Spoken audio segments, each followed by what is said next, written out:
up, YouTube? This is your host, Ranee B, here to spill some fine arts-inspired homicidal tea. Today's case is one taken from the taken too soon genre. Why is it that so many of these cases they seem to involve the sweetest, most genuinely well-meaning people on the planet? The type of people that you'd actually want to live longest here on Earth to make it a better place. And for some reason, it just threatens a certain type of person. They feel like they got to eradicate all the goodness in the world. And luckily, what these idiots don't think about, especially in the late 90s when this case takes place, is that science doesn't have emotions. It just has an innate desire to become more honed, more accurate, forging a path of justice and proof that can eventually put y'all monsters that do this shit behind bars. Oops, it's not supposed to cuss that soon, per YouTube's algorithm. Eventually, hopefully, these guys get the old lethal injection ready to rid these planet of these lecherous beasts that prey on these precious souls that we still miss to this very day. Speaking of, dude, I got a comment on the Shelby Barong case and the Rena Esteban case. And, dude, the comment, it eviscerated me. It tore into me and it should have. I'm completely guilty of what this person said that I did. And please, if I cover a case and you know somebody in this case and you think that I didn't cover this case properly, or you think I didn't, especially in my early cases, I mean, this is an excuse. It's just the truth. I was rushing through them. I really was, because I didn't know what I was doing. It's back when I had pieces of paper sitting on, were taped to both sides of the mount on my iPhone that I was recording. That was my teleprompter. I mean, it was very, I was beginning. And I was writing stories to write them rather than, I never knew that this channel would be so an empathetic victims channel. I always knew that I wanted it to be, but I didn't know how back then. And this guy laid into me because I just didn't cover Rena very well. And that's true. I didn't. So if any of you that come here looking for old friends, a cousin, a distant, you heard a rumor about somebody lived in your town and you know something that I said wasn't accurate, if you know something I said just didn't paint somebody in a fair light, dude, comment. Please let me know, because that's how I grow as a creator. I'm not on here to make money except if it's forwarding to the victims. I have a job. I've said that before. But let me know, because I want to make this the most authentic, safe space for victims' families to come and to not hear the gruesome aspects of the case, but to hear a genuine, authentic, and empathetic retelling of their loved one's case. And the best, and I don't care who it is, if it's a drug addict, if it's a prostitute, if it's somebody who murdered and got out and redeemed themselves, maybe, I don't know. But I mean, I don't care what kind of low level or high level of society these people come from.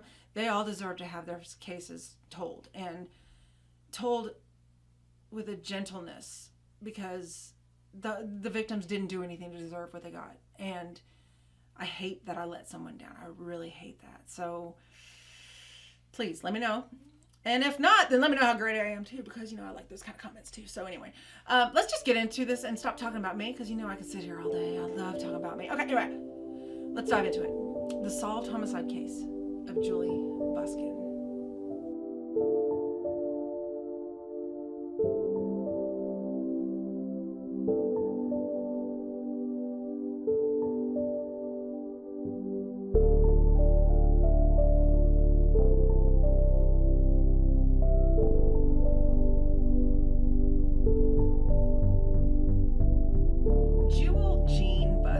Also known as Juli, had always envisioned herself as a professional ballerina. While she was a student at the University of Oklahoma in Norman, Oklahoma, she was studying to complete her bachelor's degree in fine arts with an emphasis on dance.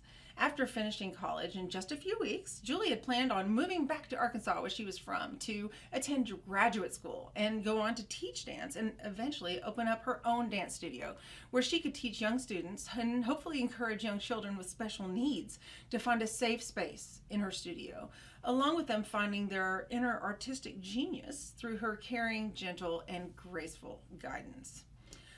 On December 20th, 1996, Juli had driven her friend Megan Schreck to the airport around 4 a.m. As she dropped her friend off, she smiled and wished her a safe trip. And that moment would be frozen in time for her friend Megan, as it would be the last time anyone would see Juli alive again. Around 5:30 that same morning, a man who lived in the same apartment building as Juli lived in, the Dublin West Apartments on East Lindsay Street in Norman, Oklahoma. He had to call 911 to report hearing an anxious scream in the parking lot. He also reported that he heard a male voice demanding someone to shut up and get in a car. Several eyewitnesses said they saw a red car leaving the area shortly after hearing the scream, and multiple people had called 911 to report that there was something going on in the parking lot. That same day, Ryan James, a close friend and coworker who had worked with Juli at the OU golf course, was supposed to meet Juli for lunch. But she was usually very punctual, extremely, if not early, when she would have a meeting with someone. And so a concerned Ryan went to her apartment at around 11 a.m. to check on her to see if everything was okay. When he got there, he noticed that her little red car was gone. And, Ryan had to get back to work at the golf course. But when he got off at 4 p.m., he made a beeline back to Juli's to check on her, just to see what happened. There was still no sign of her or her little red car. So Ryan then called his grandparents, which, it sounds strange, but this is a small town, and these are close people with their family. So he checked in with his grandparents to see if she had called or visited their home, because she actually often did so. When they said they hadn't heard from her, Ryan and his grandfather, they actually got in the car and tried looking for Juli on their own. They even drove to the Will Rogers Airport, where she had dropped off Megan earlier, and again, no avail. Ryan's grandfather, though, he was friends with the local OU police chief, Joe Lester. He was actually personally good friends with him. So he reached out to Chief Lester in the evening of December 20th, 1996, to file a report that Juli Busken was missing. Earlier that same day, a man by the name of Randy Langford saw something unusual lying along the shoreline of Lake Stanley Draper around noon on December 20th. It looked like a person, but creepy. He talked himself out of that. Just thinking that, it's December. Why would anybody be at the lake in winter? And no one's swimming, no one's partying, no one's getting drunk, had fallen off a boat possibly. And it wasn't a person. It wasn't a person, period. Was it? No. But even hours later, he couldn't shake that eerie feeling. So even after he returned home that evening, he was still creeped out. So Langford returned to the lake with his wife, and it was now dark. And after shining their lights down onto the shore, they couldn't believe what their eyes had confirmed. It was exactly what Randy thought he had seen earlier. It was the body of a young woman. They immediately reported finding the body to the nearest police station, where detectives descended on the scene to investigate the body and collect evidence. Using the physical description of a recently submitted missing persons report filed by the OU's Chief Lester, detectives confirmed that they had found the deceased body of Juli Busken. Chief Joe Lester, he had to break the news to Juli's parents, who by this time had made their interstate road trip to come help their daughter move to their house to further her studies. Can you imagine? Oh my God. At the crime scene, detectives retrieved a body from waist-deep water out of Lake Stanley Draper, about a half-hour drive from the apartment complex where Juli lived. Juli's hands had been tied behind her back using shoelaces, and there were obvious signs of indecent assault. What's more is that they determined her cause of death to be an execution-style gunshot wound to the back of her head, visibly seeing charring from the gunpowder residue that actually hits the scalp as it tore its way into her brain, killing her instantly. A pink leotard was found about 20 feet from her body that bore the initials JB on a tag inside the garment. The leotard, it had visible seminal fluid that detectives collected and submitted into evidence. Forensic investigators also located footprints in the red sand near the lake's bank. Now, unfortunately, most of the footprints had been marred by the high winds throughout the day, but luckily, police were able to identify the shoe prints using their internal shoe imprint catalog, comparing known shoe types. They identified that this shoe came from a size 9 pair of Nike running shoes. Turning to Nike Corporate to identify exactly which model of shoe, it was confirmed that this was the exact shoe. That was a Nike Air 2 model size 9. Police also received word that a Red Eagle Summit had been located in an apartment complex about a block away from where Juli lived. When it was examined, police noted that a CD player, a radar detector, and some things like sunglasses and things like that were taken, and detectives noticed that there was red sand in the floorboards, leading detectives to believe that the attacker had taken the car to this parking lot after they had murdered sweet little Juli. Police spoke to Juli's family and friends, and they determined that two things that Juli was never without: her cell phone and an opal ring that she always wore, and both were missing. Turning to the cell phone records first, police found that some calls were made after the determined time of death from her phone, one being to an out-of-service number, and then another call made to a weather forecast line. Did you guys have those? Now, I'm from Texas, and it was crazy when I came along this detail in this case. I mean, how a long forgotten number just popped into my head. 972-866-4411. What? It was like you'd call that number and it would state the time and temperature. The time is, blah, blah, blah. The temperature is 68. Millennials and Gen Zers, listen up. There was a time that if you wanted to know the temperature outside, you had to pick the phone up and call a number. Isn't that crazy? Like, you couldn't just look down at the mini computer on your wrist, and see that, boom, it's 41 degrees. I mean, it's crazy. I totally forgot about that. But anyway, I digress. Anyway, that was one of the numbers that the perp most likely used. And I think that he was probably wanting to see that if the phone was working, maybe possibly to sell it or something. Because a lot of times, you've heard that they'll use just a guaranteed answer number to see if the phone is still in service. So, I mean, that was just my thing. But anyway, that's as far as that police lead went, though. I mean, the evidence. I mean, this case, it was just not moving very quickly. So police, in an effort to boost interest, a $70,000 reward was offered to anyone that could provide information leading to an arrest or a conviction of this monster who was still walking freely among the good people of Norman, Oklahoma. Police received the ballistics report back from the bullet retrieved from Juli's body. Ballistic experts, they were able to determine that it had been fired from a very distinctive gun. The projectile had 16 lands and grooves with a right-hand twist, which is an uncommon finding in the science of ballistics. So finding a unicorn like this was actually a great omen in this investigation, as it allowed detectives to narrow the number of firearm brands down to just a few possibilities. They found that only 6 companies made a .22 caliber handgun with this combination of lands and grooves. So at least that was a start. About a month into the investigation, police received a call from a man who had seen Julie's car on the day that she was killed. He was able to identify the vehicle from a picture that had been shown on the news at some point.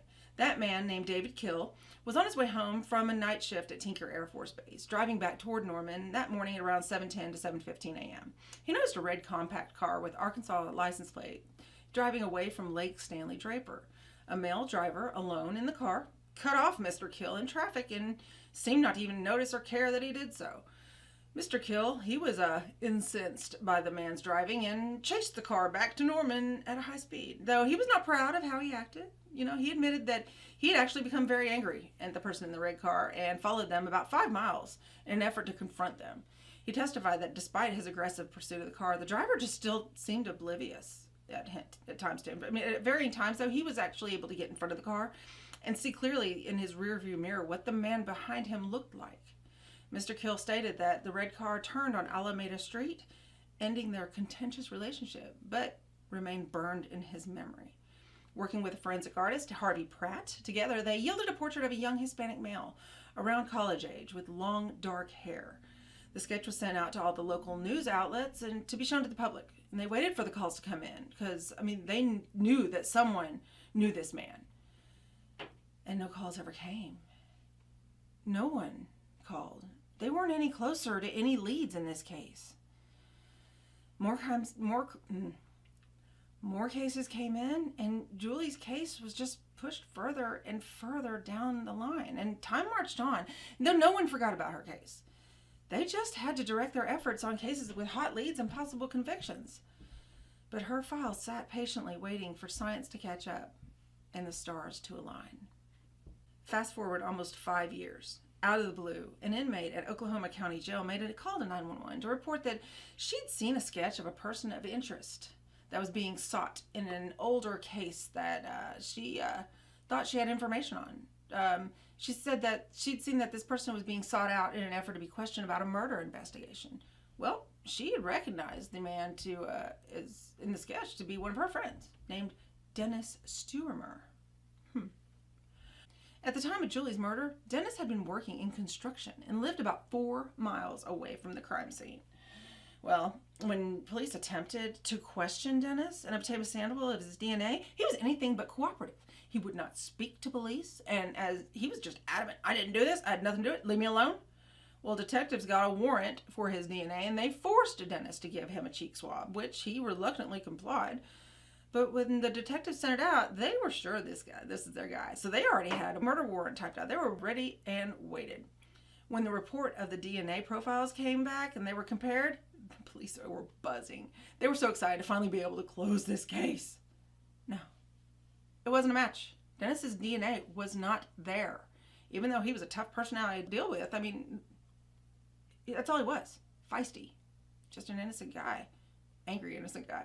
Dennis was officially ruled out as a suspect, but something that was noted on the report stuck with investigators. It turns out that the DNA profile from Dennis submitted via his cheek swab, it was very similar to the unknown suspect's DNA that was recovered from the seminal fluid found on the leotard at the crime scene.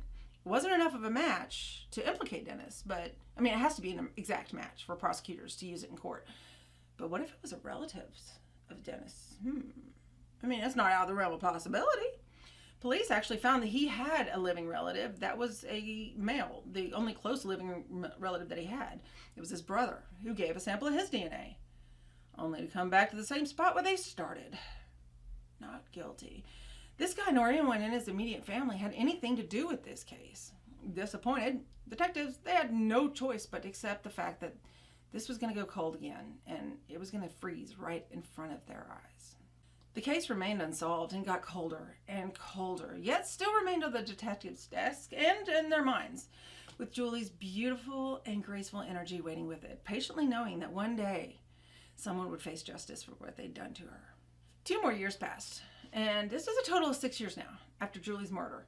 Police had come across a man by the name of Anthony Sanchez. Television show Forensic Files said that he was arrested for indecent assault and brought into the precinct at this time, but the court docs that I found online, they told a different story, stating that appellant went to prison in 2002 for a second-degree burglary committed the previous year. Now, I later found out in my research that he was arrested for indecent assault and burglary, but only the burglary count stuck. So actually, both sources were correct. But anyway, here I am trying to be smarter than the facts. Not too smart. But while serving his sentence, the Oklahoma Department of Corrections obtained his tissue sample for a DNA analysis that was required by the statute at the time. The Oklahoma State Bureau of Investigation, the OSBI, then developed a DNA profile from that sample and placed it into OSBI's Combined DNA Index System. Wait, that sounds like another cool acronym. Oh yeah, that would be CODIS. We love CODIS on this channel. Anyway, in July 2004, OSBI criminalist Ken Nealon notified a cold case detective in the Oklahoma City Police Department that Anthony Sanchez's DNA profile generated a hit on the unknown DNA profile associated with the Juli Busken murder. That would be a far cry from what that television show and other new outlets are stating. I mean, I'm going with that's on record at the courts, but I mean, there's a couple of, I'm not saying anybody got their facts wrong. I'm not making fun of any other YouTubers or anything, but I'm just saying whenever you do the research of these cases, because, man, there's a lot of stuff that you don't get from just watching a few of these stories. So I implore you to please, if you're interested in these cases, watch multiple people, because there's different facts out there. So it took a long time for me to rewrite the script over and over and over because I kept finding new information that was more current. Shut the fuck up. No one cares. So anyway, but back to the story. Armed with this new DNA information, detectives reached out to Anthony's prior companions and friends. Can't believe he had any. And they found that a former girlfriend of Anthony's came forward with a journal from 1996, specifically October 1996. The journal entry stated she and Anthony had gone out and purchased shoes that day. Wait for it. Nike Air 2s. He wore a size 9. In addition to coming across this important detail, detectives also spoke to another one of Anthony's ex-girlfriends and learned that Anthony had a weird quirk. She stated that him and his father, they had regular shooting sessions inside their home. Classy folks. They would often talk about how much fun they had shooting their .22s inside their house. Wait, excuse me, what? Did you say 22? Detectives secured a warrant for the residence, and unfortunately, the house told no tales. I think this is cool. I didn't know they did this. They use x-ray machines to go through the sheetrock and everything before they tear it up, which, I mean, they weren't able to find anything of evidentiary value, but I don't even know why they used the x-ray machines, because they eventually tore out parts of the walls anyway. Again, to no avail. Now, if you've watched any true crime shows like reality shows, you know how police are. No offense, y'all. I love y'all. Homicide detectives are my friends. I love y'all. But y'all are messy. We got to serve a warrant. You don't give a damn. And they aren't exactly polite in their cleaning up efforts afterwards. So usually they leave the place pretty bad shape. So yeah, the owners have to deal with it. So this time it wasn't any different. And that poor landlord had to clean up this horrific mess. He even had to repair all the walls that had been torn apart. However, when the landlord began the arduous cleanup process and was using his little shop vac and emptying out his little, vacuum bag, boop, a .22 caliber bullet fell out among the rubble. Great job, x-ray machine. Anyway, knowing that this was the exact item that police were looking for, he phoned the detectives. He left the bullet alone, left it where it laid, and said, "Get your ass back out here. I got something for you." So they came out and they retrieved the bullet, and they did exactly that and sent it to ballistics. They compared it to that bullet that was used in Juli's murder. And guess what? Same exact bullet. Found 6 years later. The same exact lands and grooves, being the same one that was discovered at the crime scene so long ago. Finally, the stars were aligning. Police also received back the forensic report from Anthony's DNA that came back from the lab, and it stated that the DNA taken from Anthony Sanchez was an exact match to the DNA profile found on the seminal fluid found on Juli's leotard. Detectives were ecstatic that they had finally come time to charge someone, and they charged Anthony with Juli Busken's murder. When the murder occurred, Anthony would have been 18 years old. He had lived about a mile away from Juli and was less than an honorable character. He had many arrests under his belt, and he was quite known to police and residents alike as a notorious thief. The police, they pieced together that on the morning that Juli returned from the airport, Anthony had gone on a stealing spree, attempting to steal Christmas presents from cars. And while he was burglarizing the cars, Juli must have returned from taking her friend to the airport, just in time for Anthony to sneak up on her, abduct her, take her to the lake and assault and murder her. But what he was too stupid to realize is that he had left his DNA, his footprints, and other traces of his being at the crime scene, including what police now understood as an attempt to call an ex-girlfriend using Juli's phone. Remember when I said, oh, he's trying to see if it works? No, that wasn't it. It was one number off, or a couple numbers off. I can't remember what the story stated, but the court records actually stated. It was a misdial. He was off by just one digit of his ex-girlfriend's phone number. So that call was recorded as an out-of-service number. Had he not been too stupid to use a phone, this case, it could have been solved years ago. But no, he's an idiot, and most of these people are. In 2000, almost at 19, in 2006, a jury found Anthony Sanchez guilty of murder, and they sentenced him to the death penalty. And I mean, as happy as we get, there's so many stupid appeals and retrials and stuff. And in 2009, Anthony requested a retrial, and I actually read the entire case files on that. And I found a lot of conflicting information as to how they came upon him as a suspect, and as entertaining as all of it was also denied. So double plus. Now, okay, it's with some reservations, but mostly satisfactions that I report that good old Oklahoma has actually put this piece of to death on September 21st, 2023. Yay! The whole reason I chose to cover this case was because I squealed with delight knowing that this monster is no longer sharing oxygen with us. But the glee was short-lived, and enter Roger fucking Coleman.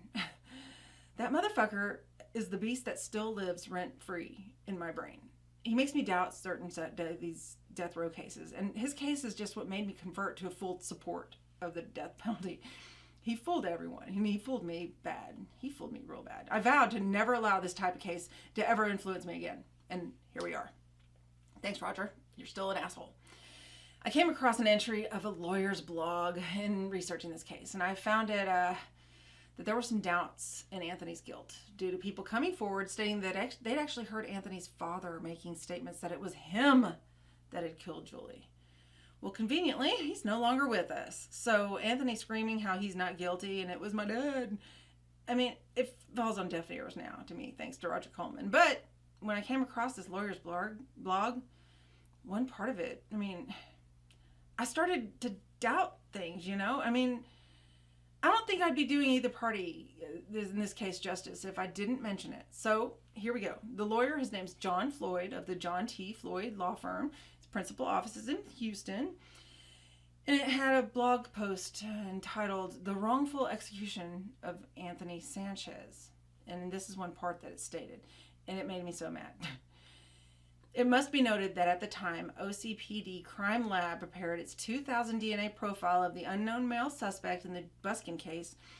The crime lab's lead criminalist, Joyce Gilchrist, was not just fabricating and misrepresenting DNA, she was also manufacturing DNA for other evidence in criminal cases, including death penalty cases. Now, it's these kind of people that screw up the whole belief in the DNA system. But anyway, back to the blog post. It said that scandal created some uncertainty about the original DNA profile in the Busken case. So much so that in the weeks before Sanchez's execution, Oklahoma State Representative Justin Humphrey asked State Attorney General Ginter Drummond to reprocess the original DNA profile in the case. Now, the far right-wing Attorney General refused. 3 days before Sanchez's execution, Liliana Segura published the results of her exhaustive investigation into a condemned man's protestations of innocence in the Intercept, and that's the 9/18/23 edition. The article is appropriately titled "The Secrets DNA Keeps." Okay, Segura's investigation, now this is still his blog post, not me. Segura's investigation reveals compelling evidence that Anthony Sanchez's father, Glenn, killed Juli Busken. That's the worst explanation I've ever heard. And I mean, and that's fucked up. Now, I'm done. That's not the blog post, this is me. That's fucked up. It messes with my head. Now, I wonder if an innocent man was put to death. Because I love me some death penalty. I love it. And I love it when the tales go wrong. I do. I love it whenever they talk about how these murderous pieces of shit suffer. I love it. I do.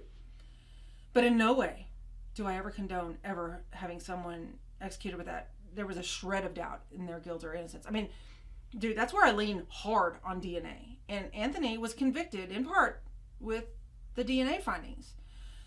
And Roger Coleman, that motherfucker, I started doubting this and started regretting how much I delighted in the execution.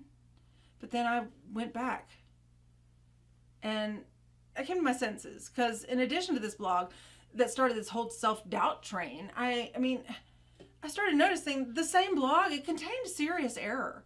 It stated the execution date was November 21st, 2013. No. It was on September 21st, 2023. That's a huge red flag. I mean, you got to put a lot of faith in attorneys, and you would think that an attorney would get a date correct in his own blog. So yeah, from there I deferred to the actual court transcripts, especially from the humorous appeal. It's still online on justdia.com. It's hilarious. But the official court documents, this is what they state. The state presented evidence at trial that the appellant, that would be old Sanchez, that his DNA matched the DNA profile generated from sperm fractions isolated on Miss Busken's panties. Now, hold on, I might have to skip this because there's some other places they got DNA from, and I didn't go into detail here because it doesn't need to be covered. Her family suffered enough. Let's just say, they got DNA. Anyway, it says here that the matches correspond with the appellant's known DNA at all 16 loci. That's genetic markers, or literal translation from Latin, places tested. 16 different places. Perfect matches. The state's DNA expert characterized the probability of a random DNA match to the Busken evidence with an unrelated individual other than the appellant is, he's Hispanic, but let's just do Caucasians. 1 in 200.7 trillion. Let's just do African Americans. 1 in 20.45 quadrillion. Let's do Hispanics. 94.07 trillion. to 1.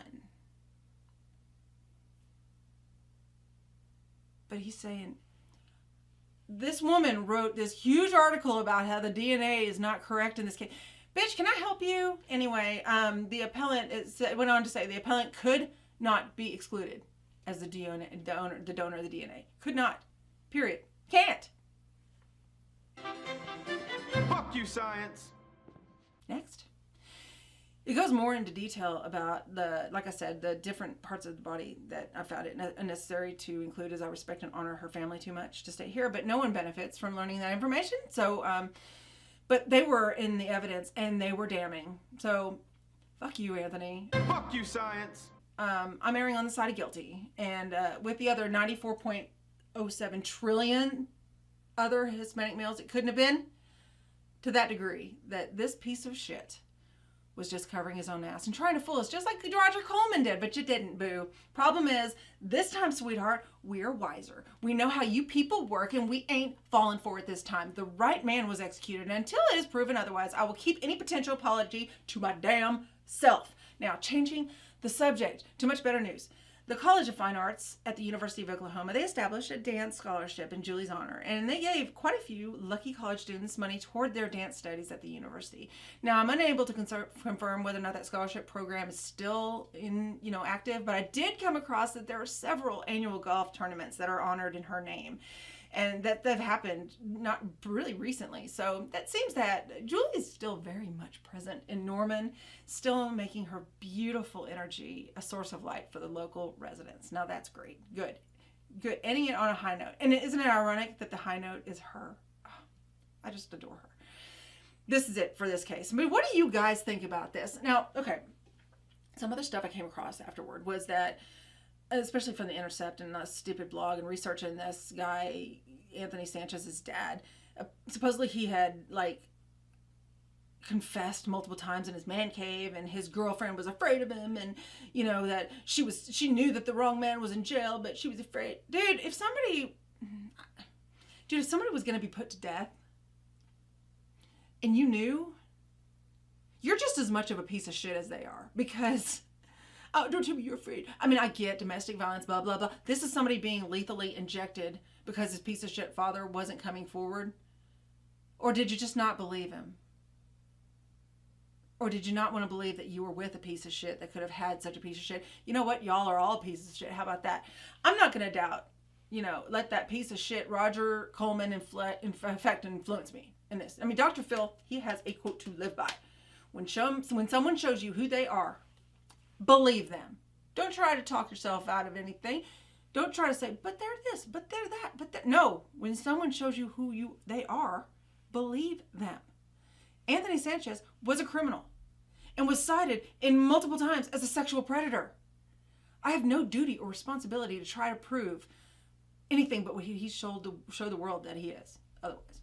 Anyway, another thing that Dr. Phil, I love Dr. Phil, has said that I often quote, that the best predictor of future behavior is past behavior. So, using that school of thought, I'm just as satisfied with this case being closed. And justice, in my opinion, has been served. Another evil fuck eliminated. So until then, you homicidal homies, I love that nickname for you. Stay safe. Don't let Roger Coleman live in your brain rent-free like I do. And we will see you soon in the next video. Bye!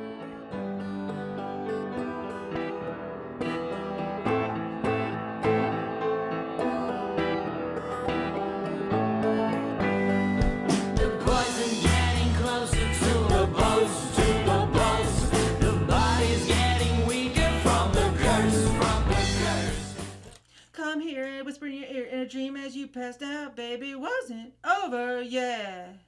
Is it over now?